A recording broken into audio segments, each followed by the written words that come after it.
What if trying harder is the very thing keeping you from what you want? Imagine standing at the edge of a lake and throwing more and more pebbles into the water, furious that the surface never settles into the clear reflection you long for. You throw, splash, and strain, yet the ripples persist. Somewhere you begin to suspect that the act of throwing is the problem. This is not a condemnation of effort. Effort has its place. The surprising secret I want to explore with you is that in the landscape of manifestation, if we borrow metaphors and cautious interpretations from quantum-informed thought and contemporary neuroscience, there is a crucial distinction between effort and coherence. Effort amplifies the noise. Coherence clarifies the signal. If this idea lands with you, type "I am coherent" in the comments as a small registration of attention, not a promise, just a marker that you noticed the difference. The common cultural story about creating our lives goes like this. You identify the goal, set a plan, work harder, repeat affirmations, visualize more vividly, hustle through resistance.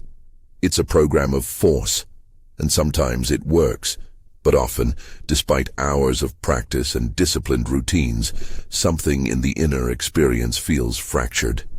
Desire pulling one way, doubt pulling another, the body saying, "Watch out." Now, what I want to offer is an alternative lens.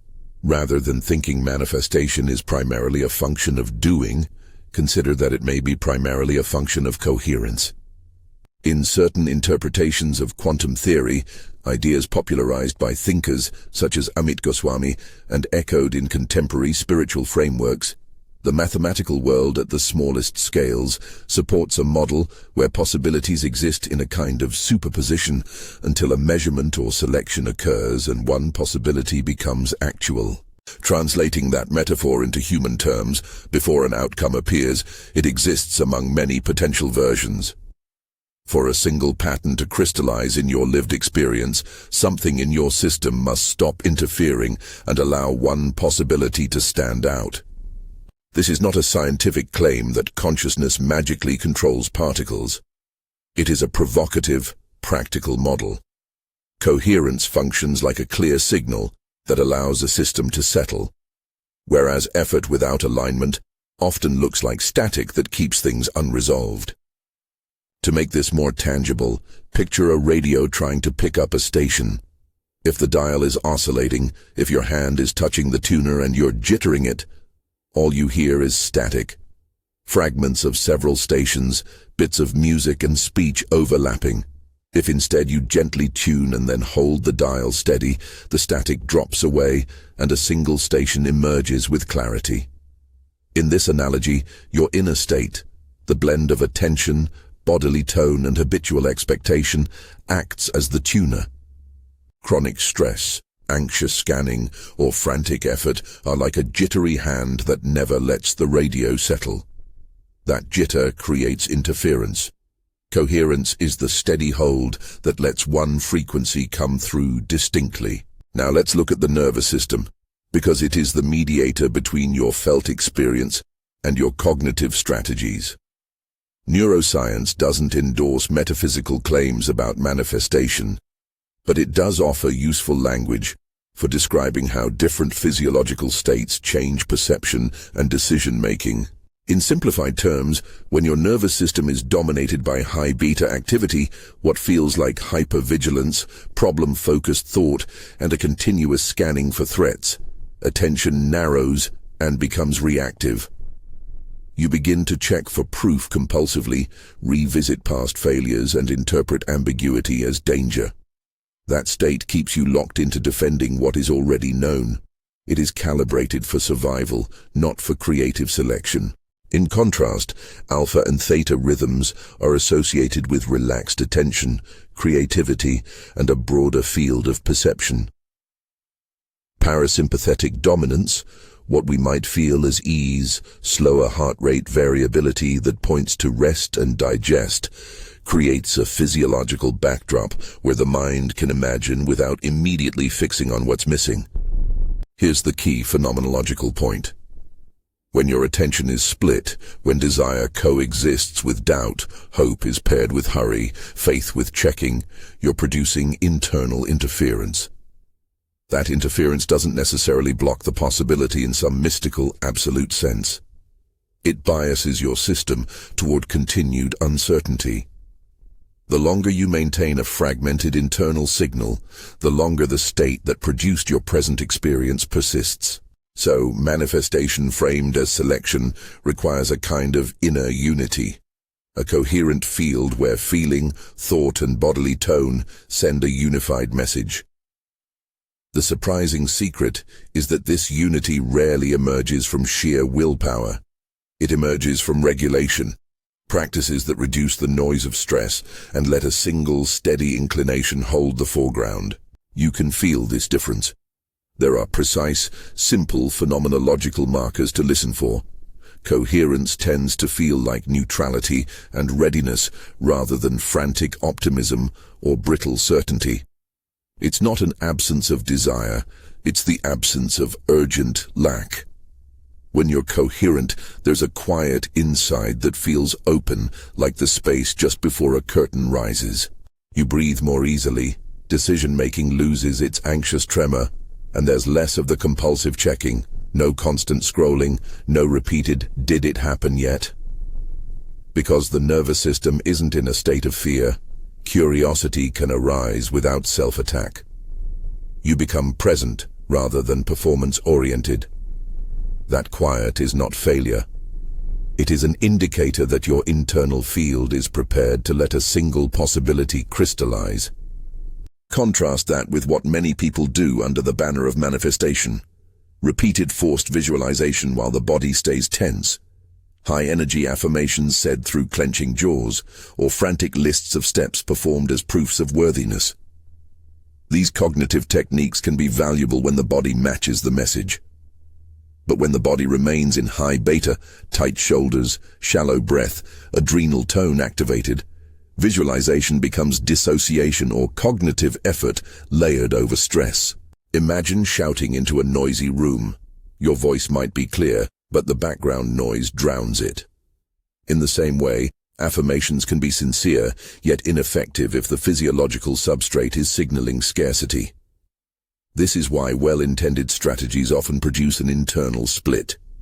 You tell your mind one story while your body broadcasts another. Understanding this dynamic isn't an indictment of visualizations or affirmations. Rather, it reframes them as components that work best when the system is regulated. Think of cognitive techniques as signals to be amplified by a body state that is already quiet enough to hear them. If you visualize the life you want from a state of parasympathetic readiness, the visualization lands differently. If you repeat an affirmation while your nervous system is calm, the repetition has fewer contradictory signals to overcome. The surprising counterintuitive suggestion here is that mastery in manifestation is less about practicing the right image over and more about cultivating a baseline where images can settle without being contested. Let's be specific about what tends to fragment awareness. First, there's the habit of proof-seeking. You measure progress too frequently and treat the absence of immediate evidence as failure. That checking behavior keeps your system in high beta, perpetuating a small feedback loop of anxiety. Second, there's the habit of polarity. Swinging between, "I must have this," and "I don't have it yet," generates tension in the body that the mind struggles to reconcile. Third, there's the posture of emergency. Living as if the desired outcome is a single scarce resource to be wrested from fate, which biases the system toward contraction. All three create interference that keeps possibilities in a state analogous to superposition. Many potential outcomes persist because the system hasn't narrowed its internal signal. So what practically does coherence look like when translated into everyday behavior? First, it's not magical. It's mundane and embodied. It begins with simple registrations, noticing breath depth, recognizing the urge to check, observing the felt sense of urgency without immediately reacting. Small practices that modulate the nervous system, Brief pauses, lengthening exhales, softening the gaze, change the inner climate. You don't need an elaborate ritual. You need a way to register that your body is broadcasting scarcity, and a reliable method to change that broadcast. Over time, the goal is to shift your baseline so that calm regulation is the default rather than a transient peak. Embodiment also shows up in posture and action patterns that align with the identity of already having. That phrasing, living from the identity of already having, is not about arrogance or pretending. It's about adjusting the small, practical things that communicate security to your nervous system and the people around you. How you move through space, how you speak, how you make decisions. If they are consistent with someone who assumes completion, your field becomes less noisy. For example, someone embodying financial ease might make purchases and negotiate from an assumption of value rather than desperation. Someone embodying creative freedom takes breaks without guilt, holds boundaries around energy, and chooses projects that feel spacious. These are not gimmicks. They are markers the body uses to determine safety and resource availability. Over time, consistent patterns of embodied behavior rewrite expectation, and the system no longer needs to signal scarcity as loudly. Because the temptation will be to turn this into another technique list, pause with me over the paradox. The harder you push to force the outcome, the more you train your system to expect lack. The more you cultivate coherence, the more you allow the field to reorganize without forcing. The field reorganizing is the core revelation of the model. Imagine a messy desktop with multiple windows open and several programs running. The CPU is taxed and everything is sluggish.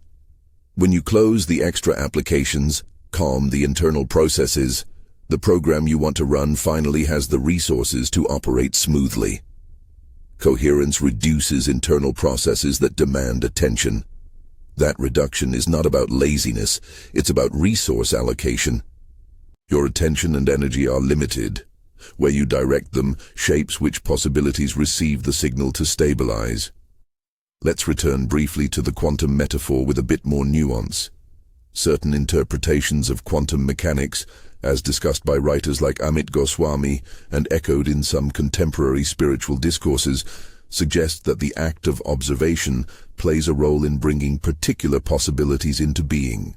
If we use this as a metaphor rather than a literal claim, the useful insight is that selection requires clarity. Proponents such as Goswami frame consciousness as active in the collapse of potentialities, not in a mystical sense of wishful thinking, but as a model that elevates the role of attention and coherent observation.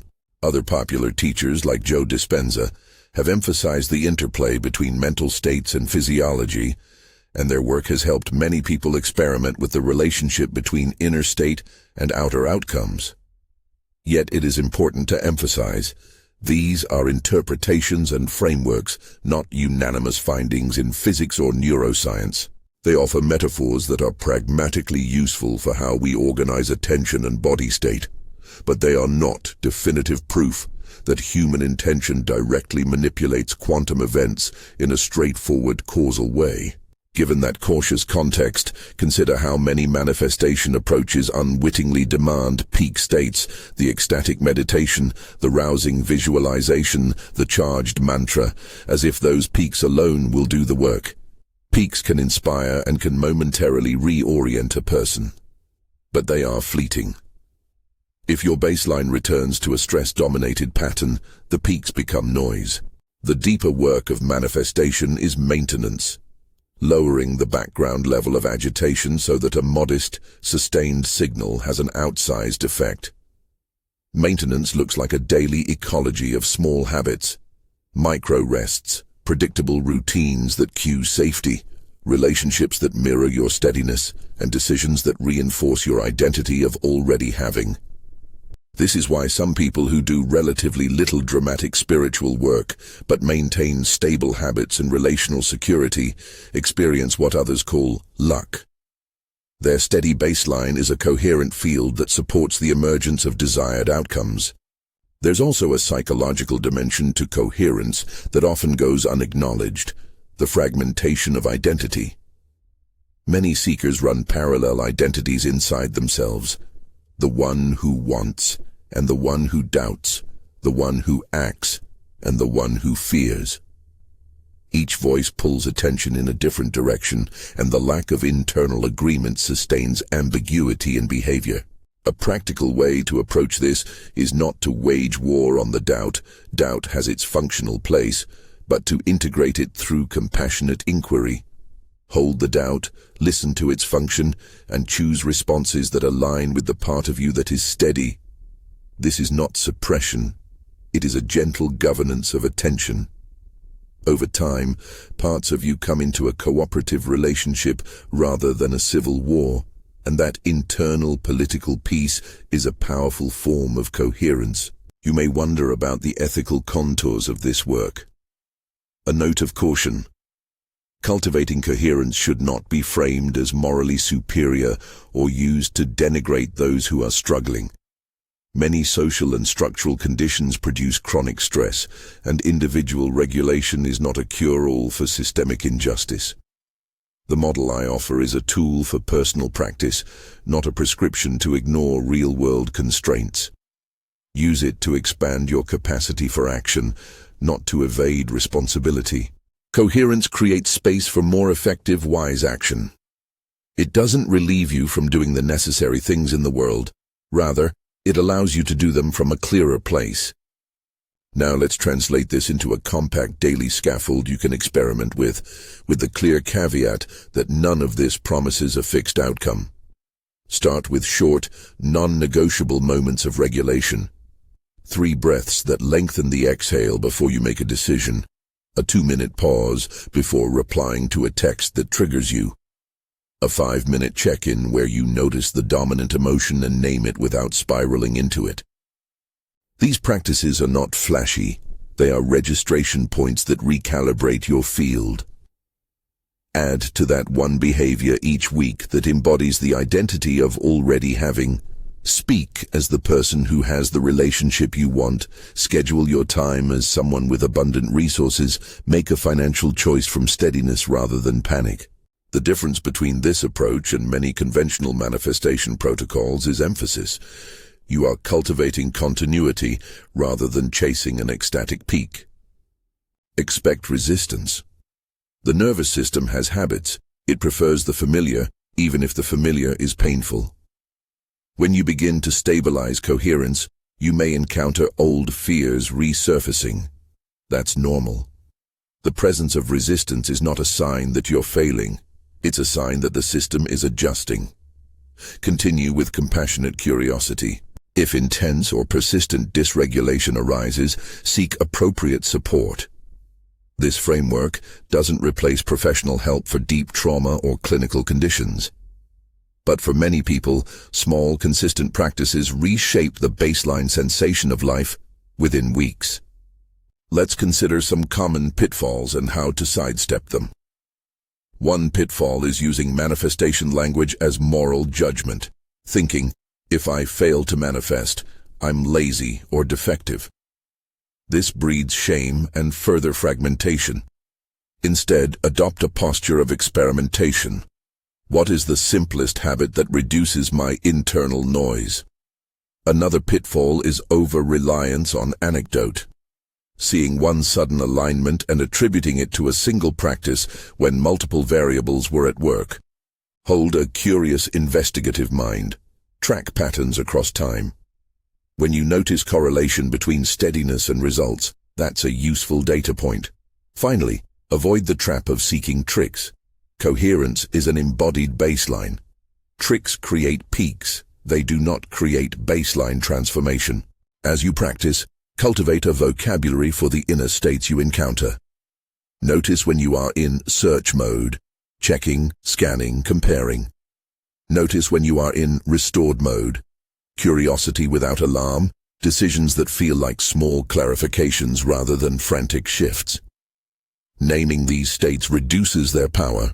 You can invite the body to shift with small physical anchors, a particular hand gesture, the feel of your feet on the ground, or a phrase that is spoken from the chest rather than the throat. Over time, those anchors become signals to the nervous system. When I make this gesture, I am choosing coherence. There's also a relational dimension to this. Coherence isn't cultivated in isolation. The people and environments around you feed your nervous system. Surround yourself as much as is possible with voices and spaces that reflect steadiness. That may mean setting boundaries, simplifying schedules, or redesigning routines. It may mean spending a little less time in content that keeps you agitated. These are not moral edicts. They are pragmatic adjustments that reduce the background noise that fragments your attention. Now, to draw the core insight together, less doing can produce more manifestation, not because inaction is inherently powerful, but because frantic doing keeps your field noisy. Coherence functions like a selective filter. It reduces conflicting signals and allows one pattern to consolidate. This does not guarantee a particular outcome. Life remains probabilistic and conditioned by many factors, but it shifts you from being an agent of interference into being a calibrator of your internal field. That shift is both subtle and profound. It's subtle because it involves small, steady practices rather than spectacular breakthroughs. It's profound because it changes how you relate to your desires and how your body informs your attention. Before we close, let's return briefly to the idea of surprising secrets. They are not secret in the conspiratorial sense. They are overlooked. The surprise is discovering that the path is not more technique but steadier baseline. The secret is that the internal quiet you might have mistaken for passivity is actually a potent signal. The second surprise is how practical and unromantic the work often is. Micro-regulation, consistent behavioral choices, and the cultivation of an internal posture that trusts readiness more than urgency. The final surprise is how freeing this can feel. When you stop performing for the outcome and instead inhabit the person who already has it, life simplifies. You act from integrity rather than panic. If this perspective resonates with you and you'd like gentle support, making coherence ordinary rather than occasional, there is a stabilizing framework linked in the description and pinned comment that offers daily practices, short regulation exercises, and embodiment prompts designed to integrate these ideas without pressure. It's an optional resource, one of many possible aids, and it's offered for people who want a steady companion in the work of shifting baseline states. Walk away from this with one pragmatic experiment. Over the next week, choose one tiny regulation practice, one breath pattern, a 2-minute pause before decisions, a short grounding gesture, and commit to it each day. Observe what changes in your felt sense of readiness and in how you relate to your desires. Notice without making it mean anything about your worth. The point of the experiment is not to guarantee a result, but to gather data about what steadies your field. Over time, those small choices accumulate and restructure expectation. Manifestation reframed this way is not about mystical control, but about coherent alignment. Aligning attention, body, and behavior, so one possibility has the clearest signal. In the same way that a radio needs a steady hand to tune in, your inner field needs a steady baseline to let a single pattern unfold. Effort has its place, but it is most effective when it is guided by a calibrated nervous system. The paradox holds. Sometimes, the most effective action is to stop amplifying the noise and to quiet your field in service of a clearer selection. If this message landed for you, a single small gesture can anchor it. Write, "I am coherent," in the comments as a simple nervous system registration. No obligation, just a way to mark that you notice the difference between force and readiness. Thank you for staying with this exploration. May you find more moments of the quiet before collapse, the readiness that allows life to reorganize, and may your daily choices tend toward coherence rather than frantic effort.